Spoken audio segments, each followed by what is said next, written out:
What's up, everybody? Laura Pintaro here, and welcome back to the vlog. In this episode, I just want to share with you some very simple yet extremely effective tips and tricks that you can implement into your everyday photo editing to make your photos bangers. Let's go.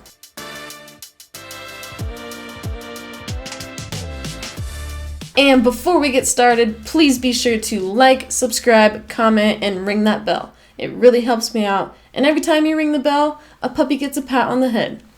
I don't know if you knew that. And a very quick shout out to all my day one fans. You know who you are. I see you. I appreciate you. Thank you very much. These tips come directly from me and my experience in my career as a photo editor. So in this tutorial, I'm going to be using Lightroom Classic. Lightroom Classic has always been my favorite way to edit. I do use Photoshop sometimes, and I have tried the newest Lightroom, whatever that is, and it's really confusing. I would not recommend that for first-time users or anybody, really. Lightroom Classic is just kind of the way to go because it is really forgiving and it really preserves the quality of the photo really well, in my opinion, as well as editing it in a very nice and realistic manner. But some people love Photoshop. They only use Photoshop. And if you do use Photoshop, you could actually just add this onto your workflow. Just add a little Lightroom work onto your editing workflow. But for me, Lightroom Classic just works the best. So I'm going to show you in Lightroom Classic. Here we go. So, in order to get the absolute most out of this process, I would recommend shooting in RAW and starting with a RAW file. If you haven't been shooting in RAW, that's okay. Lightroom is pretty forgiving, as is this process. It's pretty clean, so it should work out pretty well. No worries there. So here we are. We have our photo in Lightroom, and we are in develop mode right here. And we're going to want to start by looking at our histogram. So our histogram shows us our exposure levels and if we have a healthy exposure balance, which we do.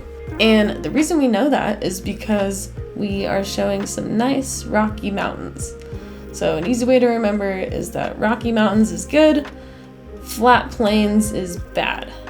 That means that you have very little exposure, and it could mean that the photo is super dark, but that's not the case here. We are looking good. So the very next thing that I like to do is I scroll all the way down here, and you're gonna want to go into lens corrections and make sure that remove chromatic aberration is checkmarked. Then you're gonna want to go into enable profile corrections. And I already have mine set up as default to my camera and my lens, but what you can do is you can go in here and set your own make of the camera or lens, the model of the lens.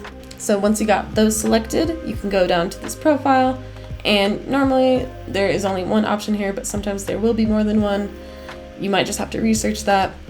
And then afterwards, I come back up to basic, and I kind of like to play with the white balance just to make sure that it looks right, because sometimes you can't tell just by looking at the photo. You have to mess with it to see if the white balance is actually off.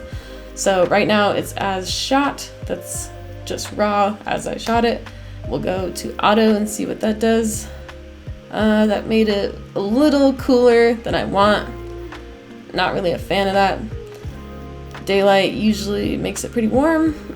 That's pretty nice. That's pretty close to as shot. Cloudy always makes it a little warmer. It's a little too warm. That is very warm. That is very blue, way too blue. A little too pink. Flash looks almost identical to as shot, which is interesting and nice. I think I'm gonna stick with as shot just to maintain as much original quality as possible. And then the very next thing I do is I like to hit this auto button just to kind of see what Adobe would automatically edit this photo as. And sometimes it's spot on and it almost gets you there. But you can't always rely on it. And in this case, I do really like how it kind of brought out the detail. You can see a side-by-side comparison. The auto really kind of brought out some nice detail in this photo. So I think it's a nice starting point. So we'll start there. Then the very next thing that I like to do is go in and remove blemishes. So we are going to zoom in and click on our spot removal tool. And this tool is awesome. You will see how amazing it is.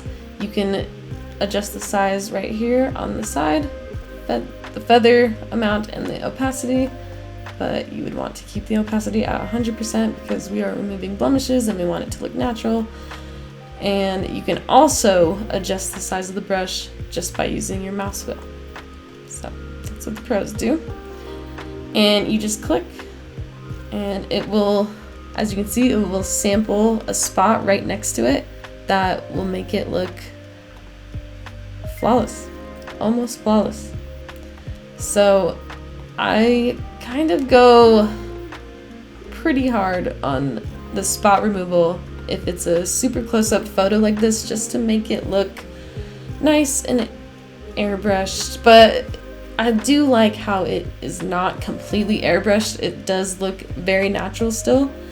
And sometimes I feel like I'm against it because I want my photos to be as natural as possible.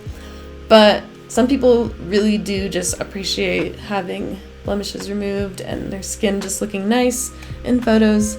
So we're just gonna touch it up, make it look pretty, nice and pretty.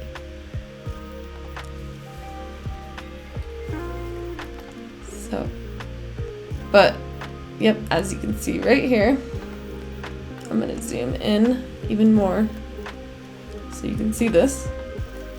I get my tool again.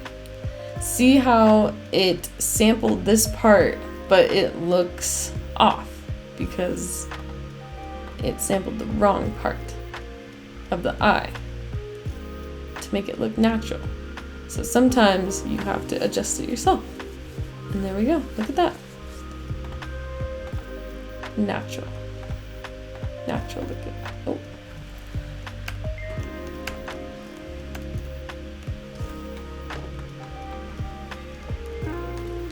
So I am just still removing blemishes.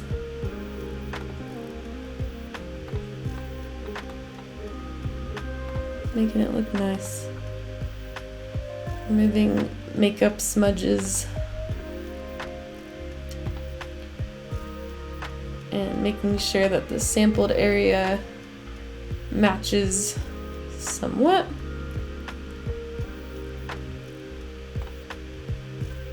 Oh, see, that doesn't look very nice right there at all. Oops.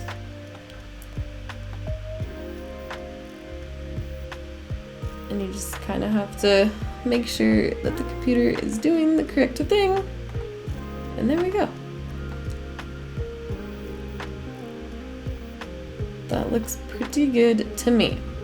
So that's just something that people appreciate. They just like to see themselves looking good, right? And make sure you check all the skin. We got some scratches here. It's really no problem to just remove it. So that's what we'll do.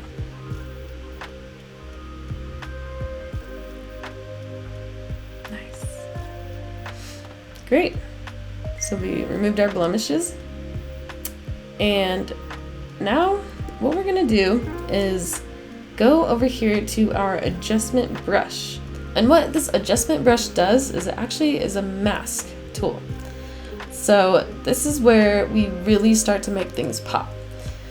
We're gonna start by making a mask. Just simply click on the tool and you're gonna have another brush like this, which you can adjust with your mouse wheel, or you can also adjust the size right here. And I'm gonna start by just highlighting her, the subject. Highlighting the face, the body. And I know you can't see anything right now, that's because I haven't made any adjustments really, except a tiny amount of exposure. But I'm just gonna make sure it all gets on there first. And you can see the mask right here. and if you hold your mouse over it, it will show you where it is. And it looks like I got some under her armpit that I don't want to be there, so that's a simple fix. All you have to do, Option, click. Hold Option and click. And then let's go back to our mask. Nice, looks good to me. So it's got a tiny amount of exposure. I'm just going to pump up the exposure so you can see what it's doing. So as you can see, it's only got these areas selected, and it's only affecting the area selected. But I want to make her, I think that looks pretty good. Yeah, we'll keep it up 0.7. It's looking pretty good. And then to zoom in, you have to unclick the tool, zoom in, and we're gonna make another mask right on her face. Actually, I want to be zoomed in a little more. It's gonna be in her eyes. And we're just gonna make her eyes kind of pop. This is the part I really like. So I'm making another mask in her eyes. Just the pupil. Don't do the whites of the eyes. And we got it in there. Nice. And I'm gonna come over here and just really kind of pump it up to show you. So yeah, that's super bright. This, you have to be careful with this because it can look very unnatural very quickly. So I like to hang around maybe, let's do 3.5. Because also what we're gonna do is turn up the saturation. So her eyes are really gonna be popping. And I'm even gonna adjust this hue a little bit. So yeah, let's go ahead and zoom out. Look at how much her eyes are popping.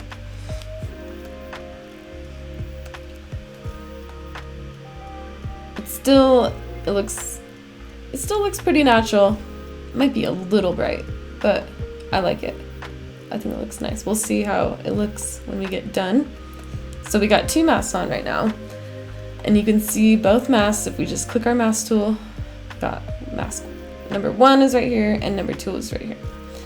So now we are going to make another mask, and we already have our new selected, so we know we're making a new mask. And what we're going to do is just highlight these flowers, or excuse me, these cherry blossom flowers, I guess. Yeah, flowers. Right in front of her face, just right in the foreground. The ones that are within reach, we'll say, so to speak. Maybe even a little right there. And what we're gonna do is pump up the saturation just a little bit.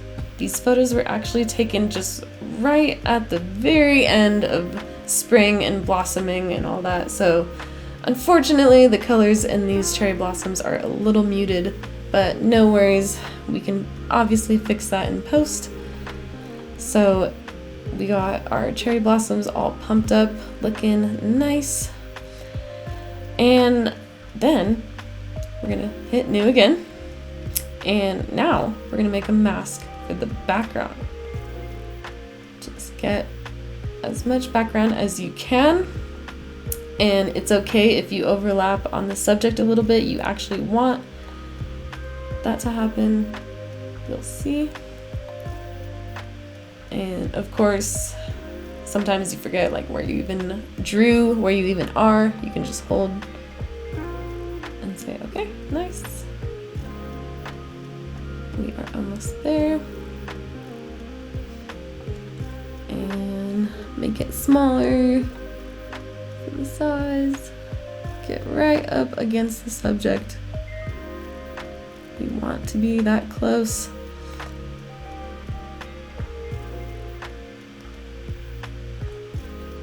And okay, it doesn't have to be perfect because you'll see for this one we are actually going to turn down the exposure. So watch this. as I turn down the exposure, it really makes my subject pop. I think it's awesome. And I'll just do it dramatically so you can see. That's too much, but you can see how it really makes the subject pop and how you can really play with it to make it more dramatic, more natural, whatever you want, really. So I'm gonna adjust this mask because it's too dark for me. Let's do maybe like that. I think that's just the right amount of drama. Had a little bit too much mask right here. Just gonna get rid of that.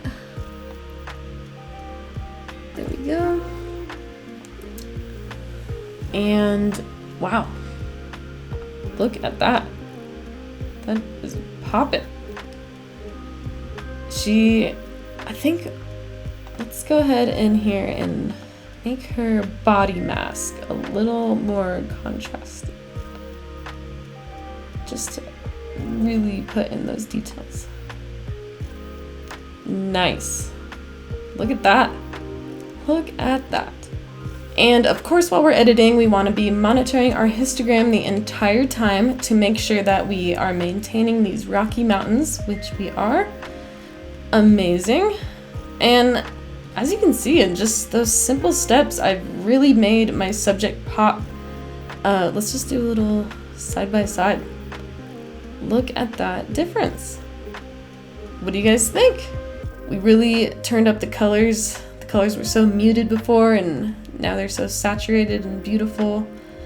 We brightened up her eyes, her face, her hair, darkened her background to separate her from the background so the image isn't so flat. Nice. Wow, just beautiful. She is poppin'. And as always, please remember to comment, like, and subscribe. Please let me know what you liked about this video and what you didn't like. And you can always email me at laurapintaro@gmail.com. I respond to all of my emails personally. And once again, thank you to the day oneers out there. I see you, I appreciate you. And also thank you to all my new fans. I love you just as much. Have a great day. Thank you.